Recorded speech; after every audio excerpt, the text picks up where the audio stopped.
The following is a presentation of the St. Louis Chess Club.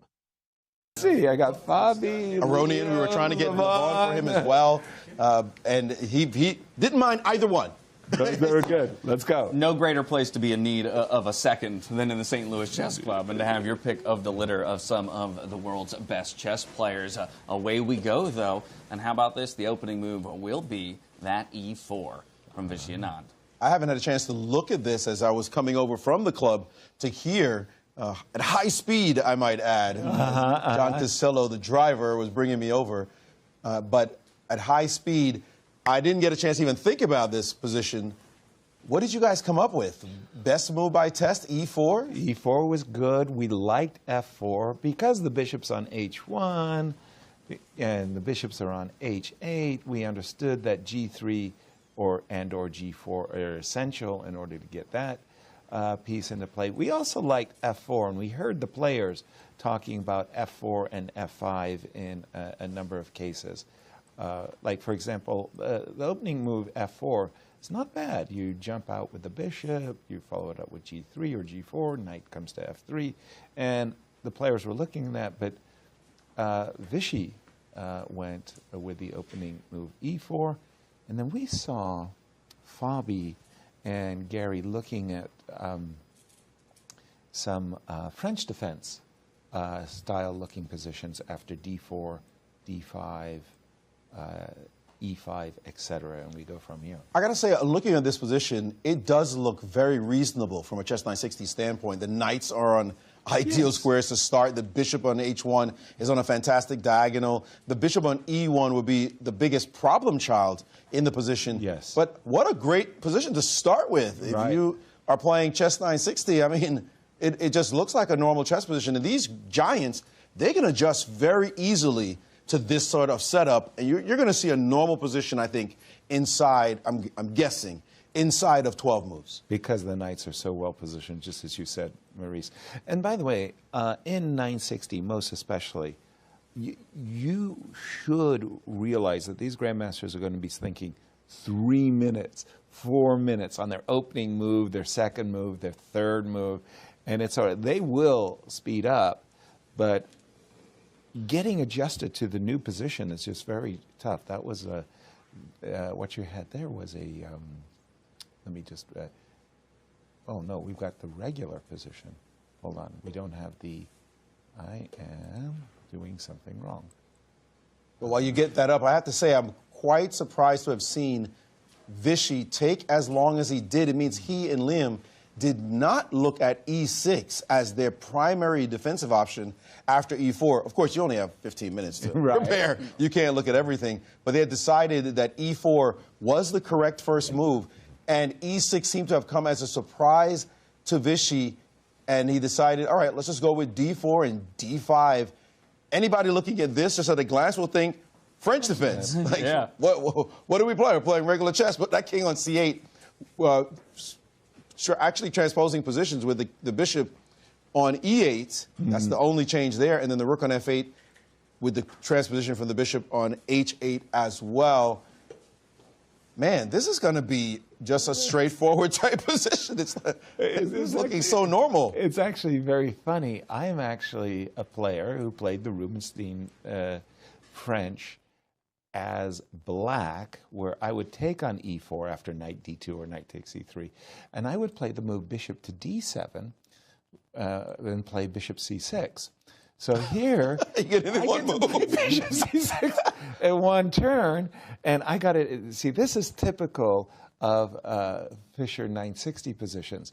After a move like g3, protecting the knight, you're going to feel pretty upset. Bang, bang. About F5. the move f5, and the bishop is actually pinned. That could cost you, that could be hurtful. That's a challenge, as you point that out, Yaz, because if, and I think you're going to see this move. Bishop c6. Yeah, it's just too compelling. This transposition is excellent for black because the bishop on h1 wants some breathing room. Correct. But if you cannot execute this maneuver by playing g3, if you have to move your knight, you're going to have to play what to get your bishop on h1 into the game. You don't want to end up with this horrible piece. And I think this is what Vichy, after just move 4, is considering right now as the major challenge. How am I going to harmonize? And he's played f3. Not the move you want. No, definitely not. You see Gary jump up in his chair. Well, the alternatives, though, as you were going to get into those alternatives, and they're not going to be pretty. The alternatives were worse. I mean, we didn't want to lose a piece. We didn't want to lose more time by simply retreating. By the way, and we really didn't want to retreat here. After you retreat here, ask the gentleman, James, how are you feeling? I'm here forever. This is my square, this is my home, and I'm never leaving. I've become a recluse. You're riding the bench for the next dozen moves. It speaks to the critical nature of these opening moves and perhaps why it is these players are taking the time that they are. Slow balling. Now, on the other hand, not terrible. The knight is still looking, okay, I got development. And now I'm starting to think Vichy is planning g4 and bishop to g3. If he could get g3, bishop g4, life's okay. But let me ask you this, though. What should he have done instead of f3? Because we didn't find a really attractive alternative. And the agent is saying that this move was not a good move. We're not happy seeing the f3 move on the board. But if we back up just one move and try to figure out what should have been done here, knight g3 looks terrible. There's no knight g5 because there's no bishop guarding that square. Queen takes knight would be embarrassing. Knight c3, knight c... I mean, any other move, would it have been maybe wise to play like this, bring the knight back and then bring your knight out, and then you play g3 later? Exactly. Maybe that would have been a move. You could also move your queen up to d3. Also, maybe that was the best, actually. That move I like because guess what? It does allow us to castle queenside. And maybe start to connect the rooks. That's a good-looking move for sure. Yeah. Well, Vichy has opted for the permanent f3. Yeah. That you can't pull that pawn backwards and fix it. Right. No, it's a very committal move. And actually, the point of castling is something that we had neglected to talk about in our preface to this matchup and how it comes into play in Chess960, an oft-forgotten thing. And typically, we'll see even super GMs forget 20, 30 moves into the game that castling is still an opportunity and can come as quite a surprise or a nice little trick up your sleeves later in the game. Exactly. This position is not one of those Fisher 960 positions, but it's kind of typical of them. Let's just take this move, bishop back for a moment, and imagine that this bishop, for whatever reasons, were on g1, and we're talking about castling, James. The move bishop b5 is a little tickle that you may not really want to deal with. So let's imagine that this bishop was on g1. You might have to play rook e1 to escape losing an exchange. You lose the right of castling just like that. Just like that. Also, in this case, for example, this might be a better way of demonstrating the point I'm trying to make. Knight f6 looks like a pretty reasonable move, right? I mean, you're developing piece, let's go.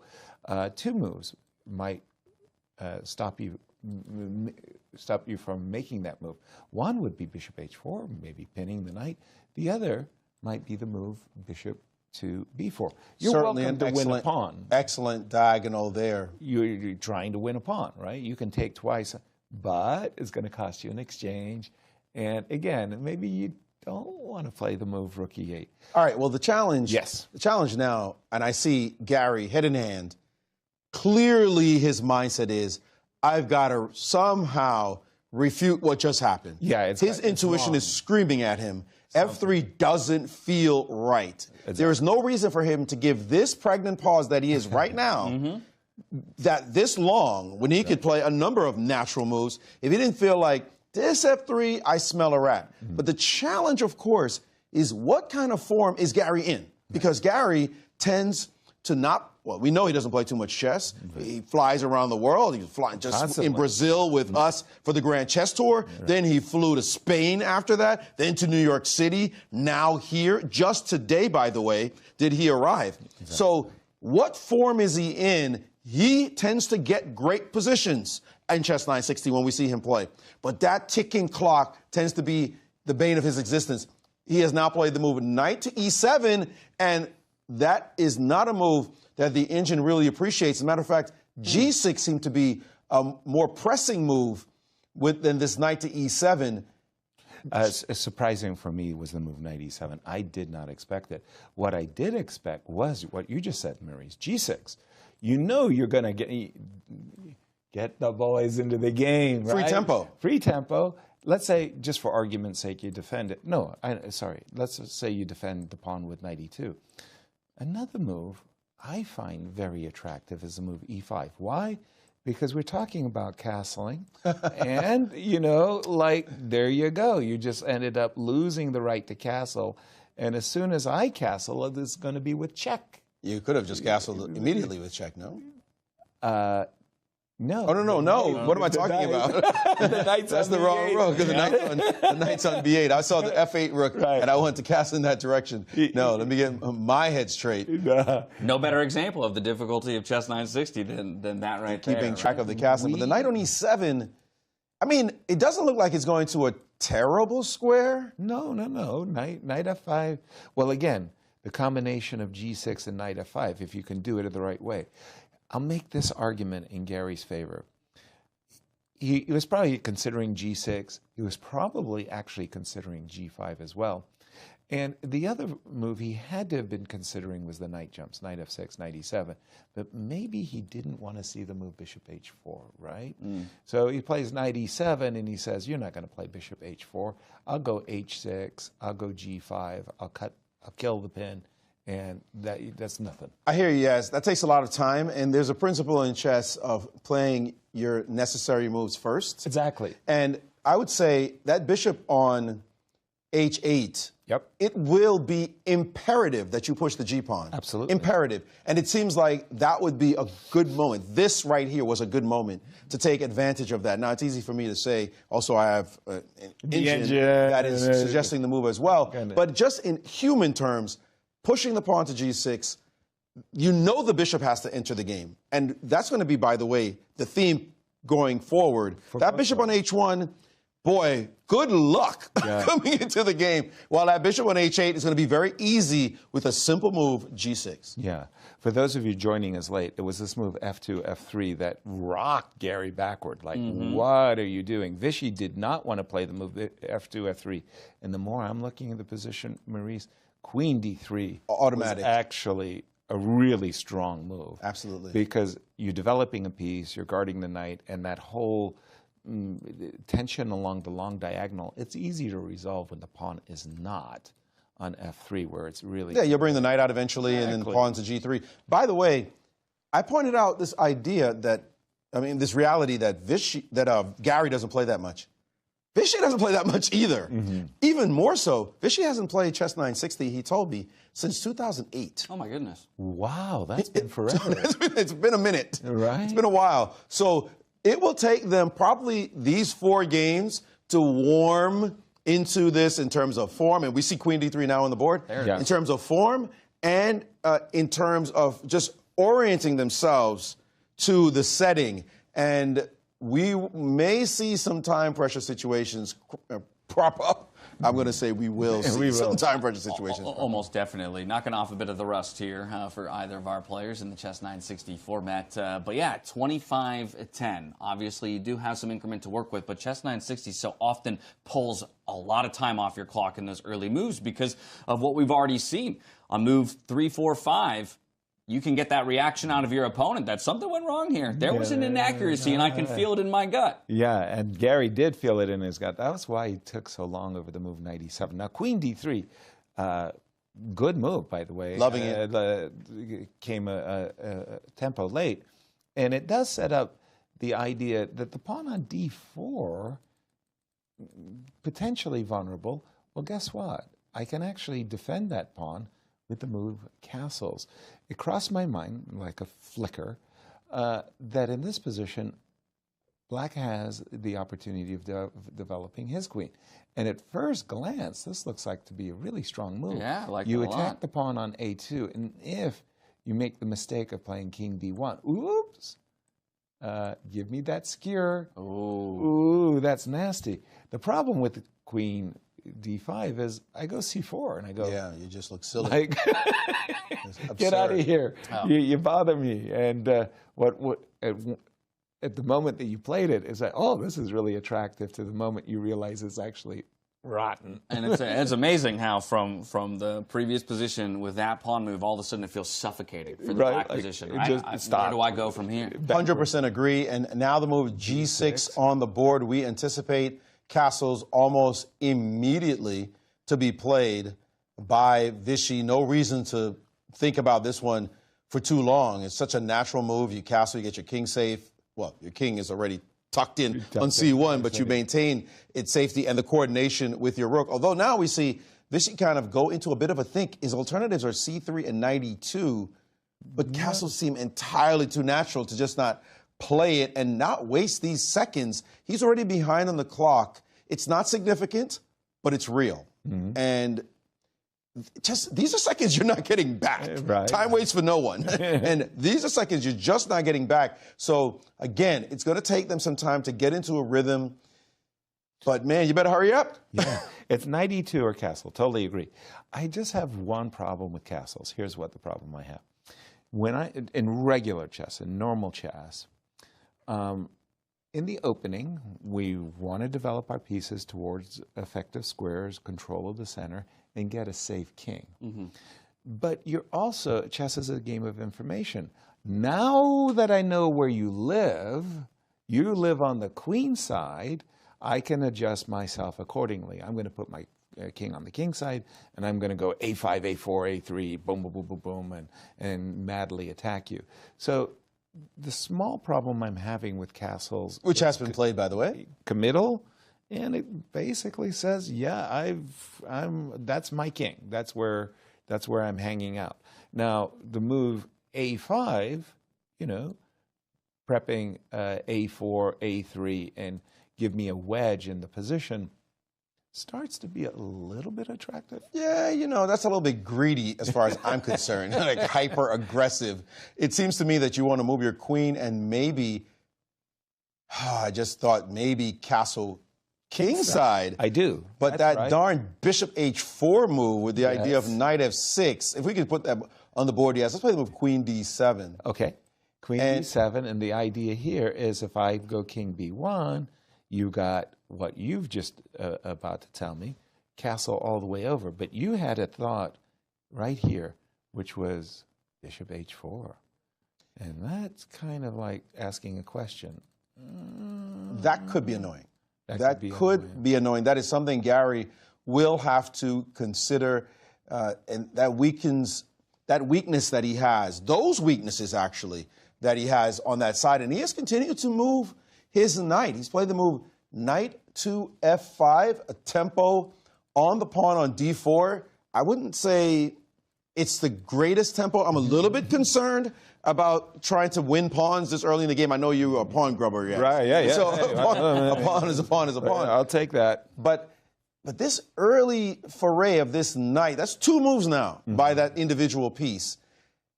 And it can be kicked by the move G4 at some point. What I want, by the way. Which is what you want to do. So the move knight to E2 seems automatic. What do you, I mean, is G4 going to be a problem for black in any way? Can the knight park itself on H4?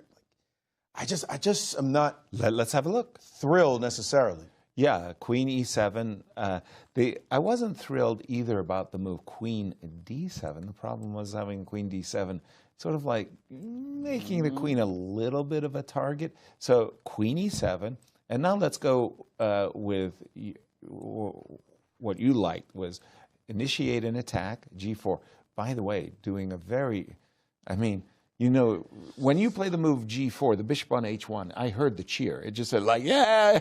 I'm halfway there. I'm halfway into this game. Okay. It smiled. It smiled. So like knight D6, let's say. Okay. Yep. Should we play knight C3?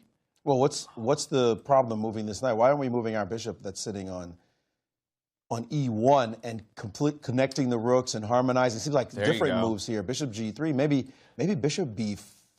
Are you worried about some tickling? Oh, no. Bishop B. I like bishop G3. The reason I was a little bit worried here was, I'm always looking for these. Okay, in this case, of course, it's d6 is check, but I'm always looking at the skewers. Bishop b4, I wasn't afraid of. In fact, I would embrace the move because I would think, oh, you're encouraging me to initiate an attack here on the queen side. But I liked your idea of bishop to g3 after the move g4. Oops, sorry, queen e7. We're just getting off the back rank, preparing to castle. g4 helps the bishop on h1, bishop to g3. Now, all of a sudden, I'm liking how much space we're starting to control on the white side of the board. I feel it too. I'm with you, James. I feel that Vichy has done a much, much better job at activating his pieces. You can see his rooks are already connected. Gary has still got to choose. Where is he castling kingside? And this knight on b8, well, it's going to take a while to get to an effective output. In positions like this, White's best thing to do, greatest intention, is blow the position open. You've got your king castle. You've got a lead in development.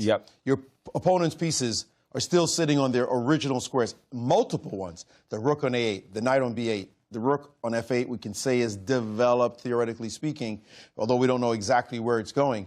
But it is White with the initiative, or at least with the more harmonious and well-developed pieces right this second. So White should be looking for, and should be aiming to do some kind of bodily harm as quickly as possible. Not some quiet maneuvering, but something that is more incisive, very clear, very direct. You will expect Vichy to look for that kind of move right around now. You're talking pawn breaks. Okay, I was about to ask, how do you begin that demolition project? Right. But first you send in the foot soldiers. Yeah, exactly.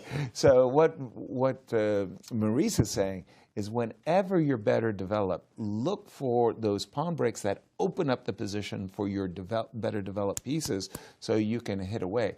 Now, I'm looking at the position, Maurice. I can see one pawn break. D5, absolutely. So, how do you prep it? I absolutely do prep it with g4 because I think that's a move I'm always going to need.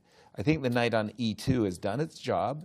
It defended the pawn on d4, however, temporarily it needed defending. And let me just put a bad move on the position for a moment. Castles. Now, you pointed out a moment ago with the move bishop h4 how sweet the nectar of that f6 square could be. Now you start looking at things like this with a knight, and then you think, okay, if I could jump with the bishop to c3, this could get really bad. How many pieces are focusing on that f6 square? Although you also have to check the timing of things like that, because it could also happen that pieces get traded off very quickly. By the way, head in hand. Gary does not look thrilled as no. That's the face of a man who's on the back foot right did now. happen, and Kasparov, he's known and has always been known for his ferocious attacks. Well prepared, normally a sacrifice of a pawn in order to blow your position open. But he would prepare those things, and he loves dynamic play. His favorite player was Alexander Alekhine. That is the kind of style he not only played in, mastered, and improved on. He is considered one of the GOATs for a reason. Now, Vichy has a more universal style, can play any kind of position well, and certainly is known as a fearsome attacker. And he very well understands that you give me a couple of moves. In fact, if White could play 2 moves from right now for free, White, I think, would just be crushing in the position. Just, you could feel it from the lack of development. Gary did just get up from the board. Vichy's the one using more time on the clock. He is now down a full 4+ minutes on the clock. That's a big deal. It is a big deal, but he probably feels that advantage, or that slight advantage that the computer seems to give him as well. And so while Gary is up and out of his chair, we will see a move made. That bishop will slide out, looking to attack the knight that just repositioned itself backwards. We're perhaps setting up for that eventual pawn break. Tick-tock, tick-tock. Where's Gary? Your seconds are ticking away. Gary's taking a bit of a break. There's no game he's looking at and somebody else playing. It's just these two guys. What is up? He is losing some time. And as we said, you You don't want to give up seconds even. This is rapid chess. This is not classical. He's going to find Fabian to say, how did we not see this coming? How did we not see this in our crystal ball? Sorry, everybody. Here he is. You know I'm the pawn grubber in the family here. So my bishop g3. I love the move bishop g3, by the way, just developing a piece. It's very effectively hitting the knight on d6. It does suggest, and I don't think for a moment this is a pawn that Gary wants to capture. I'm helping but there is a check. Madness. Madness. Thank you. Madness. You are asking for it, grabbing that pawn. Absolutely. No way in the world. Is Gary doing this? So no, this is okay. I am an agent provocateur. I hear you. And I put a red flag in front of Maurice, and he just charges. Now, Maurice has been saying, look, white is obviously better developed. Let's blast open the position. Bang, bang. Let's go. Let's go. D5. First move you got to think about. Absolutely. So the bishop has to drop back. I'm not interested in opening up the position any further. You'll be begging in a second now. Begging. In this position, obviously C7 is tenderoni. That's I would also add that F8. I mean, what if I play, I'm going to be a little subtle. And maybe not so subtle. What if I play queen a3 here? You know, that's funny that you should say that, because in my mind, I'm ready to give up c7 square and castle long. I know you are. Yeah, exactly. I know you are. I don't want to give you that chance. Now, here's my question for you, Maurice. Can I castle long? You castle kingside. I beg your pardon. No, of course not. Because my king is passing through the F8 square. F8 square. Correct. Which means, because, you know, all I'm doing is I'm jumping over my rook. Right. No. But to do that, you have to pass through the laser action of that queen on A3. Exactly. So that ain't happening, buddy. Now, if you move your rook, now you can't castle. Now you can't castle that way. And if you castle the other way, my queen's really well positioned on A3 to snap off the A pawn. Correct. And by the way, that last move you just played just hung F7. Right? Or you're at least, I mean, of course, my knight on E2 is hanging for the moment. So you have to be at least cognizant of that. No, there's no way. No way. There's just no way you're going to live through this. This is not a Gary Kasparov position as black. And it looks like he decided. Yeah, Gary. I'll tell you how long Gary thought about taking that pawn. Nanosecond. 0 time. Yeah. Like he didn't even look at it. Yeah. This is not the kind of pawn Gary wants to get. But nevertheless, as we look at this position, the only problem in White's game is the bishop on H1. Clear. And it's not necessarily so easy. Well, let's add it up. The bishop on H1 is a problem, but the knight on a B8 can head to A6 or even D7. That's the only problem in Black's position that I see. Correct. If he can stabilize in the next couple of moves, give Black 2 moves, and Black could say, I'm good. I'm okay. Like, this is a position. What's going on with that? Do we feel then those 2 minor pieces, they're the crucial pieces to really get involved and determine who's actually going to come out on top in this That's one? our feeling in this exact position, that White's issue is the bishop on H1, Black's issue is the knight on B8. Let's go. Let's develop a knight and threaten knight B4 and maybe knight to D5.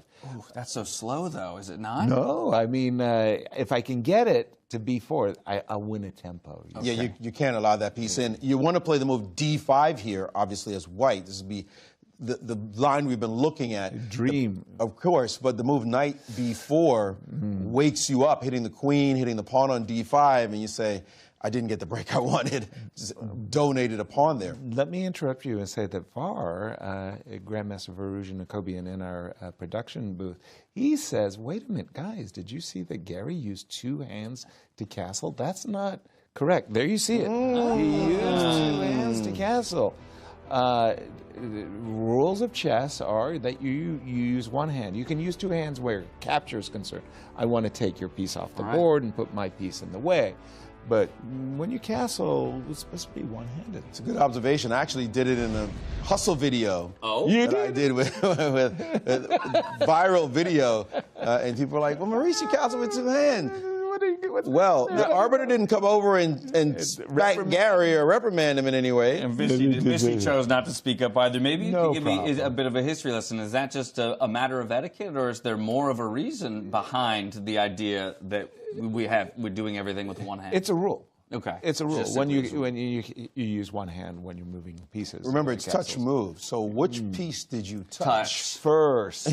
If he had touched the rook first, then all of Right, a sudden, hey, you gotta castling move is your actually rook. not an Move your rook, option. exactly. So it just cleans everything up, particularly in professional play. Like I said, with me, it was a blitz game or whatever. Right. But this is for $144,000 on the line. We want to. Feels a little bit more than a hustle, huh? Yes, indeed. At any rate, here's knight a6. Wow. And Okay. we can anticipate that knight, it wants to come into the game, and instantly Vichy says, that piece is not going anywhere anytime soon. I want to control that piece. Even if you're able to develop the rest of your pieces, we want to establish a bad piece of some kind. And this is the kind of move that strong players do. They'll just rush forward to the attack, make a move that says, we're restraining you now.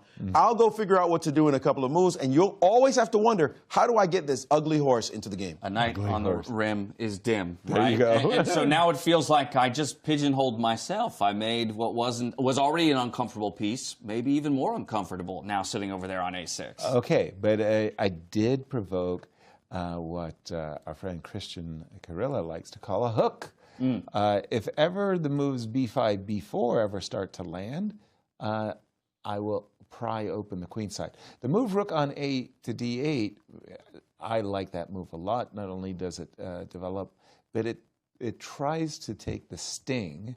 Vichy was obviously gearing up for this move, d4, d5. It tries to take the sting out of this move because in case of d4, d5, Gary's got up again from the board. A lot of players like to get up, walk around. He's looking like a very confident man right now.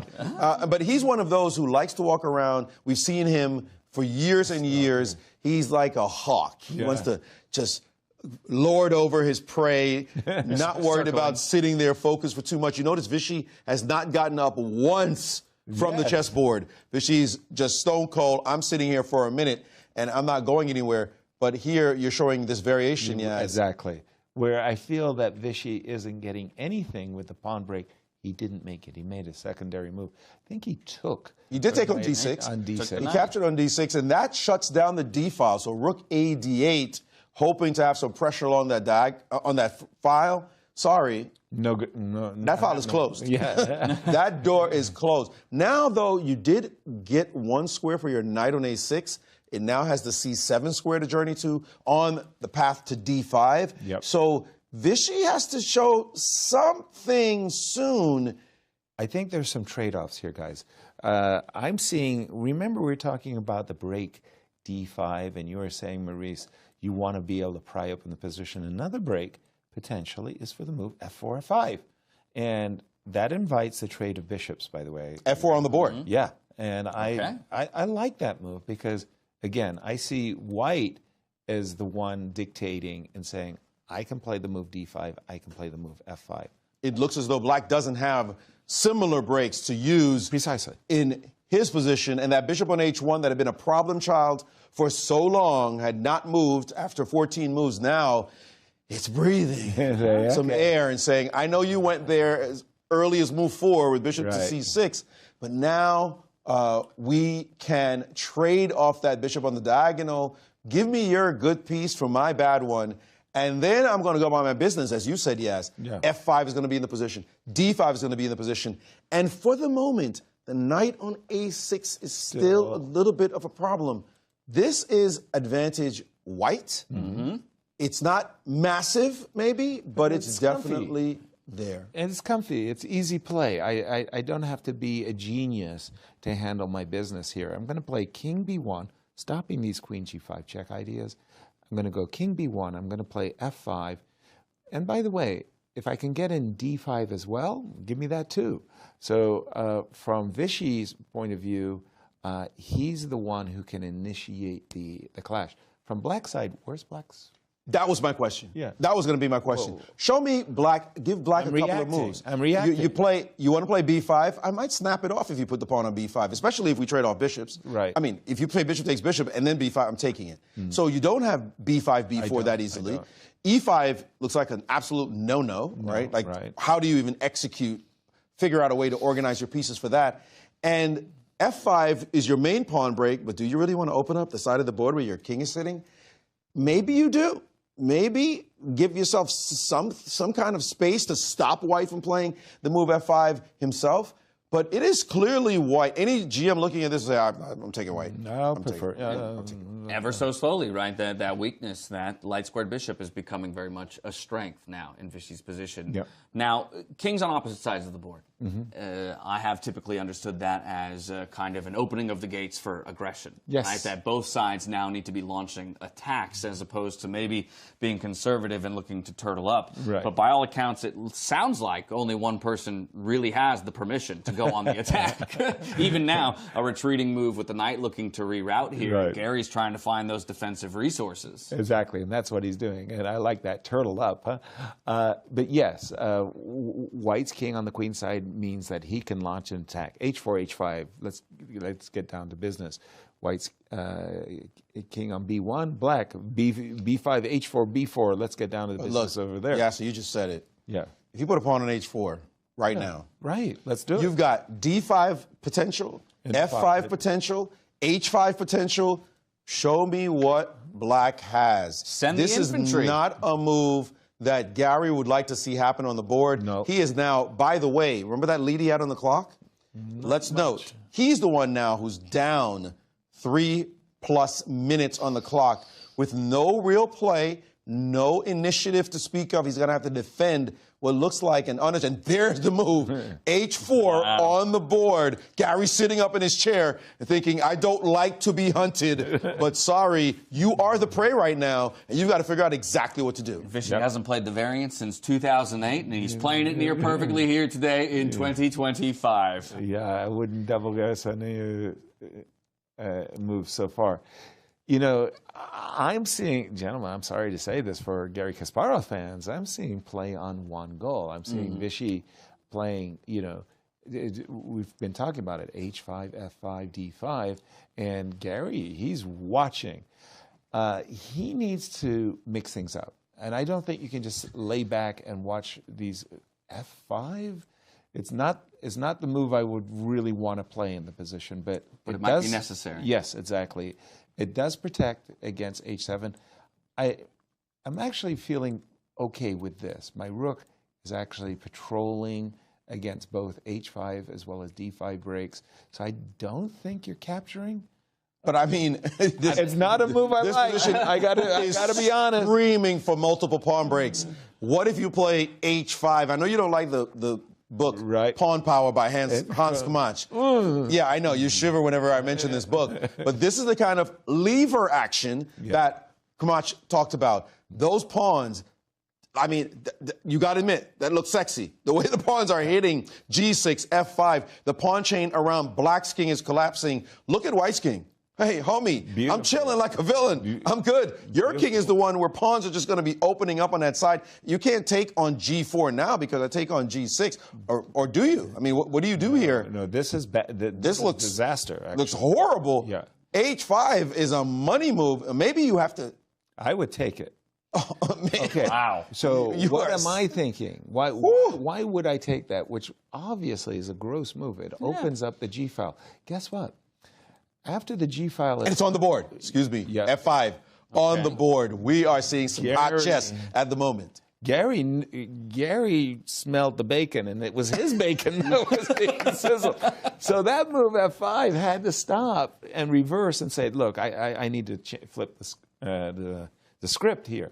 They both know it. H5. They both know it, by the way. Like this is the most fun we're going to have. Let's take a look. Man. Okay, I take it. Kill me, guys. Take on F5, perhaps? Okay. Okay? Well, we're voluntarily opening that file. So what I'm dreaming as Black is this bishop's going to come out and the king's going to hide on H8. That's all I'm asking is like a little cave. Freeze frame, homie. I'm sorry. Let's back it up. Okay, I take it. What about D5? Now? I mean, just like, let's cause some fire in this position. You want to open up the game? Let's open it up. Opening a new front in And the he's battle. played G5, the more quiet, sedate. And this has, and the engine has said, no, this is not the way to play. G5 has shut down so much of the danger in the position, this kind of controlled chess. Gary looked like a sense of relief. I can breathe. I can breathe. So then if Gary has an immediate reaction like that, where's the logic in the move like this? Because it does seem to close the position really in does. the moment of trying to attack, I'm where you stunned by want this. to open it up. I'm stunned. Yeah, Vichy's thought, long range, was that he's going to play h5 nonetheless and taking on g6, or maybe even playing h6 and keeping it completely closed. What I think Vichy underestimated, it's a very strange looking move, but once you see it, you go, I get it. I'll play the move d5. Oh, okay. We're going the other way on d5. Let's lock everything down. Let's close up shop. Give me a few moves. Give me knight e8. Oops, sorry. Give me knight e8. You can just the arrow, yeah.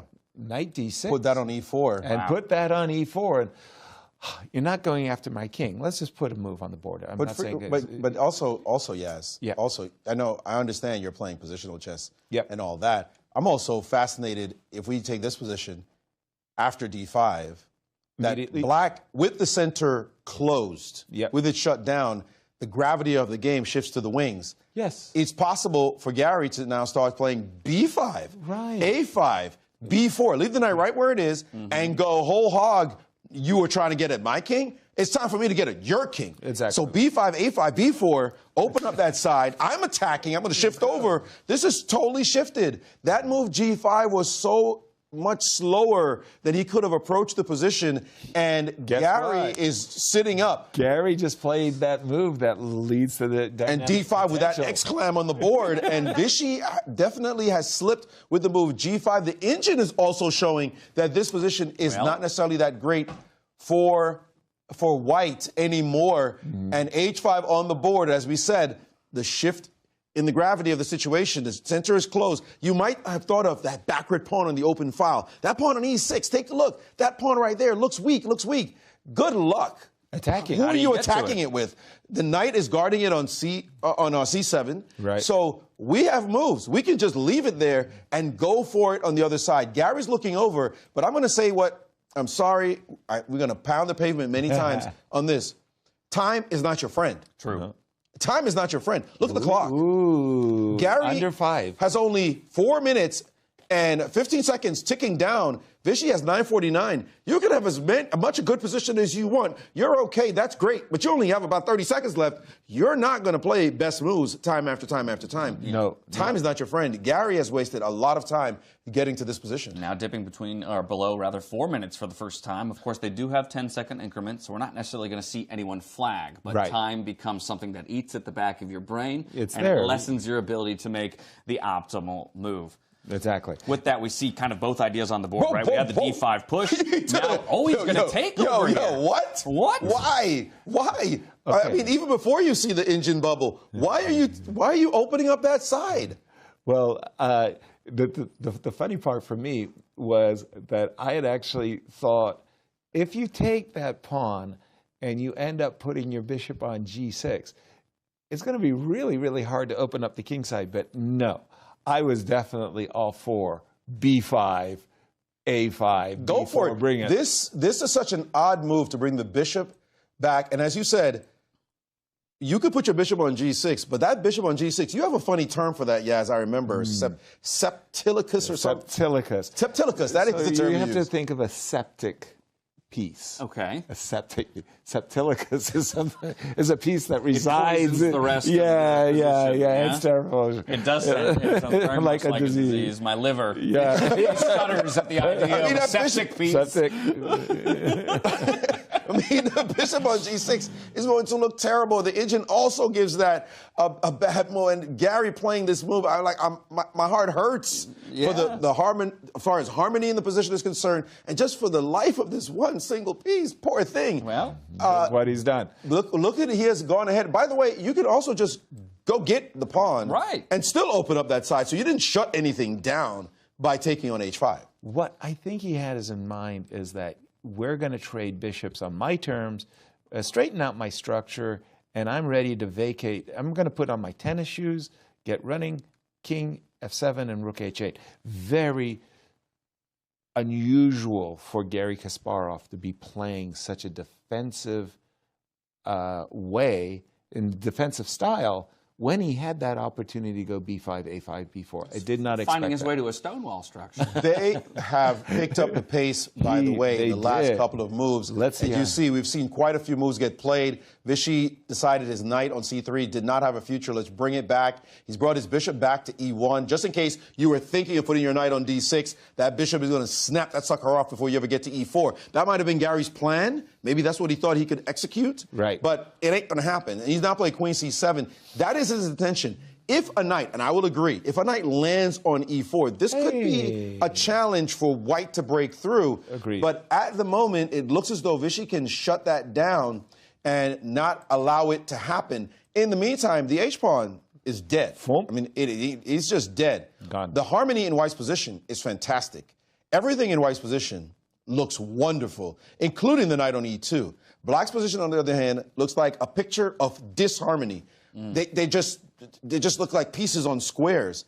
And he's behind on the clock down to 4:08 and ticking, while Vichy has 8:06.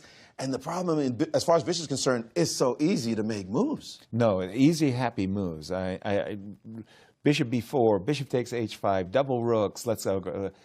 It's very, very good. From the consternation, by the way, on Gary's face. Look at that. Yeah. Look at that. We got the camera. Gary's not happy. No, he's definitely the one being hunted, as you say, as king.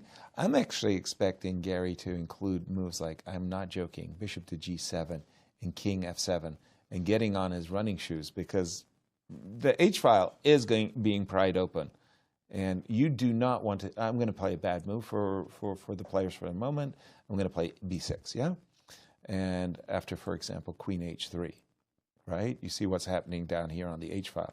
You can see that this is our standard attacking textbooks taught us how to do this. Bang, bang. And pick up that pawn on g6. This could get ugly quickly. Easily.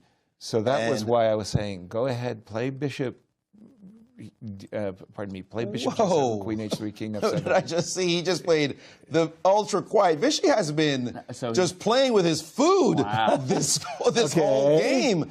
Bishop King g7. b1? I mean, he's like, I understand king b1. I mean, that's a traditional move, getting off the c line, getting your king tucked a little bit more. But he's like, my position is so sweet that I could chillax and play king to over. And now a5, Gary quickly playing in the for world. something, at least some kind of play, and also stopping bishop b4. It That's goes crucial. to a core sports concept. Wait for your opponent to make a mistake, right? You don't always have to, initiate or blow position open. Okay, I like my position. I'm going to let you stew in the difficulty of your own choices. Yeah, sure, you're right. And if you go to Brooklyn, we trying to blow your head off. No, Brooklyn. Stew this, okay? What are you talking about? That king b1, it is a fine move, and it's true. His position is so nice. You know the maneuver, though, that I was thinking about, because the one piece that I don't like in the position is the knight on e2 and wondering what its future is. And I'd been eyeing this idea, knight g1, knight f3, knight e5, if we could pull it off. Right.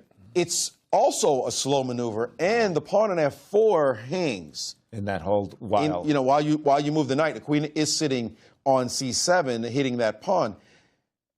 But someday, somehow, that e5 square is going to be juicy. And by the way, Vichy always now is thinking about the square e6. The pawn is a weakness on an open file, so long term, it's actually white that has everything. He just has to pick the way he wants to play. You could play like Garry Kasparov and try to blow the guy's head off, or you could play like Anatoly Karpov and just slowly squeeze and squeeze and squeeze. Can I proceed that move then, just by sliding my queen over one to e3, protecting that pawn that would end up being hanging, still eyeing that weakness as well, backwards pawn? Wow, then definitely an idea. Time to reroute that knight. Definitely an idea. That pawn will not be problematic for long. And now he has played your move. And he'll reach for it. Look at that. Queen e3 on the board, and we see how Vichy just... Oh, that was the earlier. That was earlier, delicate. But look at you, James Dash. I'll get one right every once in a while. Showing up and playing world champion type suggestions. Queen to e3 on the board. Wow. Absolutely well called, my friend. And there he is. We know now what Vishy's intention is. He's eyeing the pawn with tempo. Yep. Give me that. And he's preparing to maneuver his knight to that gorgeous e5 square. Well, I was able to find that because you were able to call out for me which piece felt the worst in White's position, right? Yeah. So you kind of pointed me in the right direction.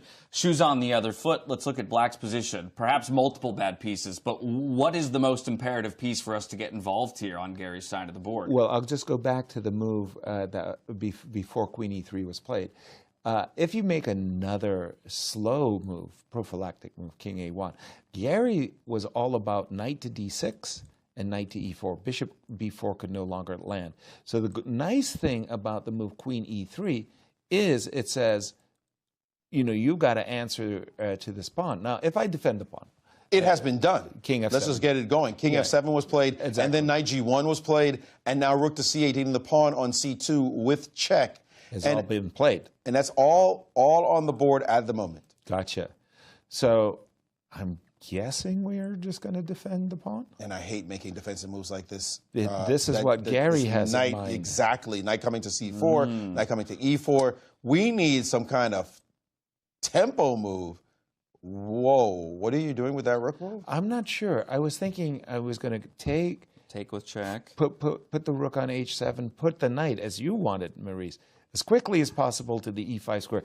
With my rook on H7, by the way, the bishop will never be allowed to capture the knight. And the move knight C4 will be with tempo at some point and guard that E5 square, no? It will be. It'll kind of force me to drop back with the queen. I don't like it. It's not. I'm not a fan of the timing that all the time that took. Let's see what's going on. I'm just refreshing my board, everybody. So the defensive resources instead, the queen sliding back to defend. Excuse me? But we just saw why. We're anticipating that the knight was going to come.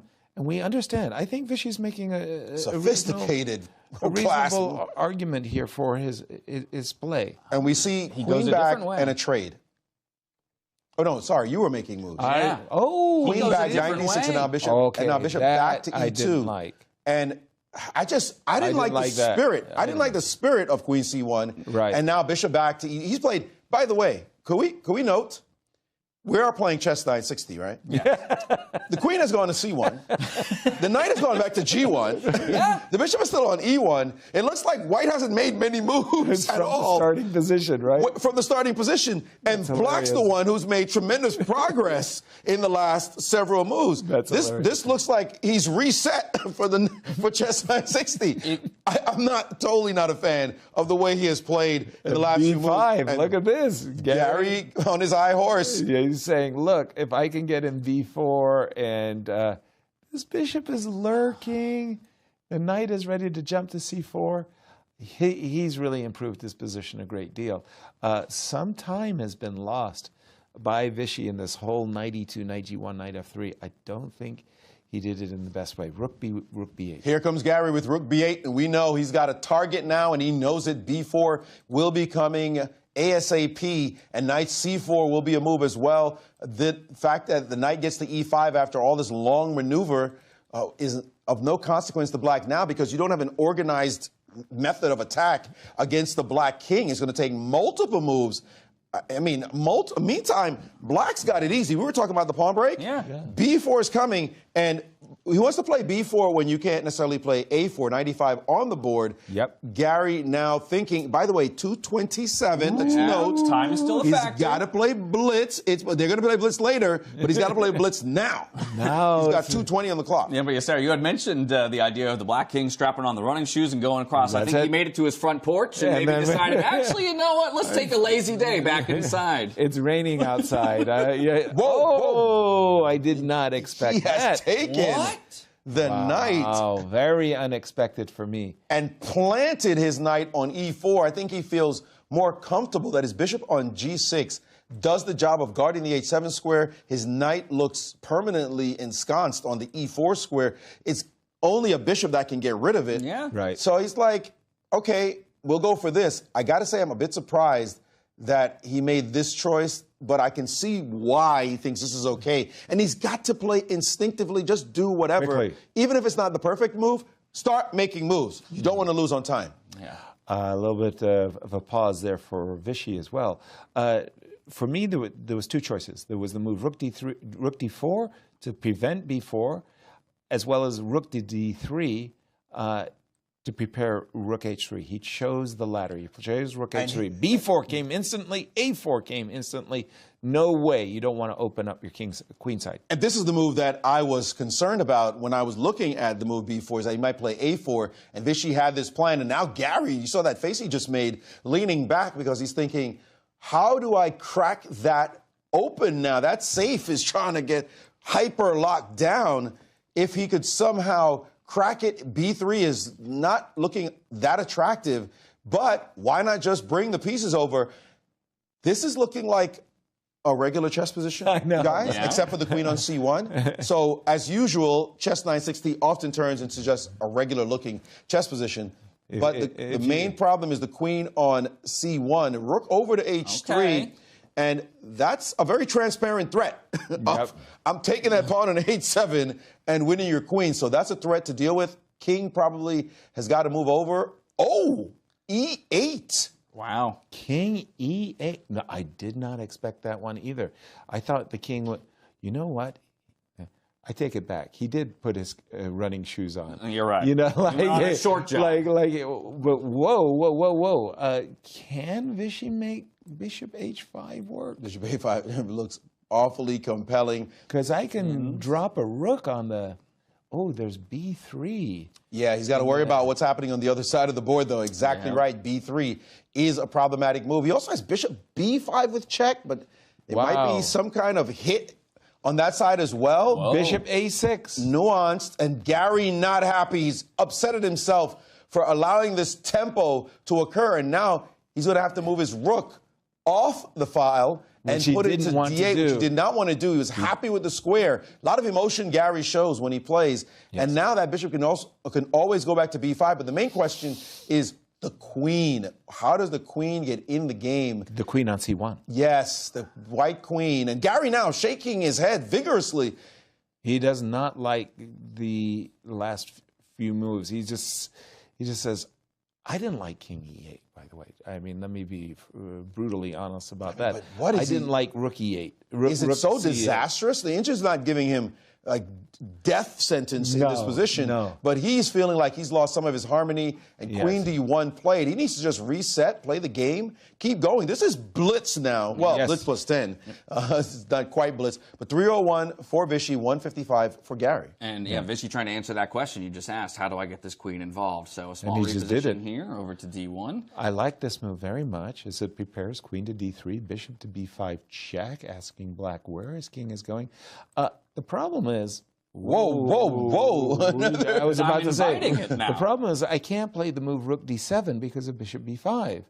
And he played rook d7. Okay, that means he's going to give up a rook. Oh, he's giving that up. He's giving that up. And Vichy knows better. He didn't even take it. Vichy's not even glancing over there for bishop b5. He said he's played queen d4. A dominating positional move, by the way. I want to say Vichy is taking over the game. And queen to c6, again suggesting bishop b5 ought to be played. He's ready to sack. There's not a maybe coming here. He gets the exclam. Yes, he's ready to sacrifice on b5 and make the game super complex. Vichy knows that that's a hard position to judge, but it's supposed to be his best move according to the engine. But I don't think he wants to play it. No. I don't think he really wants to give Gary the compensation that he'll get from rook takes b5. Exactly. I think that he, with perfect hindsight, he would have rather have played queen e2 and bishop e5. Queen d4 was a nice positional post-up, but it wasn't ineffective. Queen c6. And it's on the board, and bang! Instantly. Rook takes now b5. The players are really in blitz mode.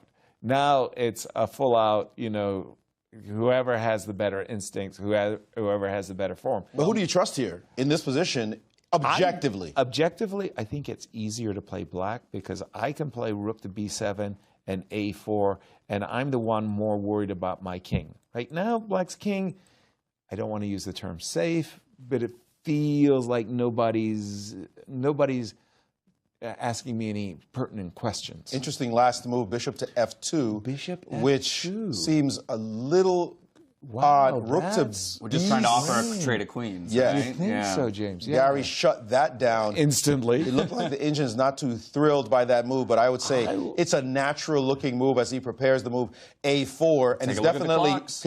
Yes. Shoes on the other foot for the first time in a long time here. Vichy So now dipping below Vichy's 2 on. minutes. Whoa. And Vichy with the rooks on the H file, no future for them on that file. They're going to have to switch, get out of there, and go somewhere else. But where? What utility will they have anywhere? Like just pick somewhere for them to go. There's no file to open up. Right. The H file is the only one that makes any sense. He is now constrained, and Vichy needs to find some kind of plan. And he's taking one rook away, and putting it on the D file. To your point, Maurice, the rook was no longer effective on the H file. It is likely that rook is going to end up on D3, from what I can see here. But A4 seems A4, eminently natural. A3, A4 followed by A3, or A4 followed by B3. And it's black who's producing threats suddenly against white's king.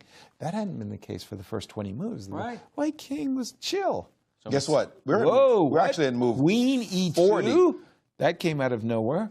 Queen E2. Quite a surprising move, not condoned by the engine, but attacking the bishop on F2, and it has moved to E1, which I think that was one of the reasons why he played this move, rook to D1, so they didn't lock his rook out, so he could play the move bishop E1 anyway, and he has now been coerced, essentially, to play the move, and I'm not sure what Gary just did Unless Gary was good sense. Unless Gary was intending bishop H5, right? They were both at 132, by the way, and just in that one quick second. Yeah. But bishop H5 is your potential point here. I'm saying, as a follow-up, the bishop on G6 was playing a wholly defensive, and maybe he's thinking he could put his bishop on E4. Okay, obviously I'm attacking the rook after Well, bishop he H5. zigzagged, and he's played queen. Am I wrong? No, it was not played. What was Gary's last move? Queen to G4. Seemed like he did play queen G4, Rook H4. Now queen back to E2, a tacit draw offer. Yeah, bit of a No, shuffle. thank you. I'm going to play queen D3. I'm the one up in exchange. And Gary- how do you avoid trading now? Gary made a mistake. It was very, very clear suddenly that the move queen E2 was not needed.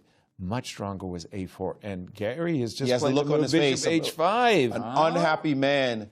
And now bishop H5 on the board. Trades are going to simply favor white. This position was about attacking with A4 Right. and maybe A3, maybe B3. Why he hesitated and played queen E2 and went after some pawns on the other side. He just lost time. And now an endgame will absolutely favor white. Now rook to C1. Didn't trade just yet, but it's not Vichy would much. love to trade queens on his terms. Oh, yeah. He wants that to pawn take on with the pawn. D3, and eject the knight. That's Right. tremendous. While opening up the rook as But well. now Gary realizes his whole concept with queen E2. He got lured into some aggressive play that didn't work. And problematically, he couldn't avoid the trade because if he lets queen A6 happen for white, you're dead. Right. Like, you could not let white penetrate into his position with the move queen to A6. Some kind of let me avoid in thing and let this thing happen. This is just nasty looking. Although his bishop was hanging, but just making the point. And so now he has traded queens. They have now traded queens. This endgame, the attack that black once had, It's completely neutralized. Gone. Is no longer there. And just like that, we've removed the knight from that very powerful square. And for by the time way, being. now suddenly, if I could play the illegal move rook on C1 to H1, suddenly the rooks are well, effective. a couple of because moves the have been bishop- played. Yes. Have they? After the trade, bishop F2, knight E4, he is intending absolutely to go after this move. And by the way, there's also another tricky idea. The move G6 Right? can happen at just the right time to play rook H8, rook H7, trade off rooks. That's something you're going to have to pay attention to. And it's very hard. That bishop belongs back on G6. Whoa, we just had a big move. B4 and rook E1. I saw on you, James, I saw on your screen, the bar went down. Shot right back down to near even. Is there a knight C3? No, bishop G4. Apologies. Wow. Oh, there's a knight Check. D2, knight F3. Exciting. Yes, if bishop takes D4 now, he could not take on D4 because of knight D2. And there he is playing bishop to C1. And now this position has shifted yet again. The fortunes in this game going back and forth. Okay. up and down, left and right. Okay. So yes. now If you could, and now the knight has gone to G3. Okay. Why? That's confusing to me. I'm not sure. He's going to E2, and now rook to H1. Engine didn't like it either. What even was still. We've essentially just we've forced the rooks to line up together, which is not good news for Gary's fans. This position is so dynamic. Now he can play the move bishop to F3, attacking the rook, defending the rook. So rook takes H7. I can just take this rook because the rook on B7 is defended. And the idea of B3 suddenly with bishop E4, this game could turn around yet again. This game has turned around. B3 is real, is raw, it's in the position. You could now snap the pawn on H7, but you got to deal with the tactics on the other side. B3 is really strong. B3 is the real deal. That's wow. Really strong. How is this and a by the game? way, these Titans showing us, yes, they're not perfect, but they're still ballers. Look at this. Rook C7 is a winning move. Black has a winning move, rook C7, followed by rook takes C2. That would be a crushing move. So why? Vishy now under a minute, by the way. Yeah, Vishy you're painting a very scary picture for white here, talking about winning moves. Now, I have the benefit of the eval bar. It says dead even. So where is the resource here? Well, he's done it. He's played B3. He played rook C7. He just took on H7. And a capture on C2. Threatening double check. Oh, my goodness. Okay. On... Okay. Is this a perpetual? I think it's going to have to be a perpet here. I think Vishy has to bail with a perpet. And he's going to do it. And there it is. They're what a game. Smiling. What was that we just saw? You could see it on Gary's face right there. There was a sense of relief, right? Feeling like he got away with a little something there. A draw will be the first result of the day in our rapid portions here. Half a point apiece to Vishy and Gary as they discuss the position. I'm sorry. Are we hearing them? Let's see if we can. Yeah, no, but here, I guess in the end I had to play some. Yeah, you're probably winning this one. But I think instead of rook h3 pushing your knight, because I missed this plan. Bishop before, so all of a sudden I'm in attack now. Well, b3, I have to play. Yeah. Probably I'm losing because you still have a deep pass pawn. And you have king g8, f8 after rook at 7. Okay, so take, b3. And then bishop d2, bc2. King moves, but anyway. But after b3, I have to take the rook c2. Rook c7. But then you can play take d3. Rook d2 is forced. What? Rook c7, bc2. Rook c2. b3, what do you want after b3? After my b3, your b3. Your b3. I like that they're whispering. Being respectful to all of the other competitors in the hall, right? Hard to shake off many years of etiquette. Vishy's making it very clear in his comments that he was worried that Gary was winning the game towards the end because this move b4, b3 really bothered him. Players are up and out of their chairs. That's just game 1 of 4 for the day. They will be swapping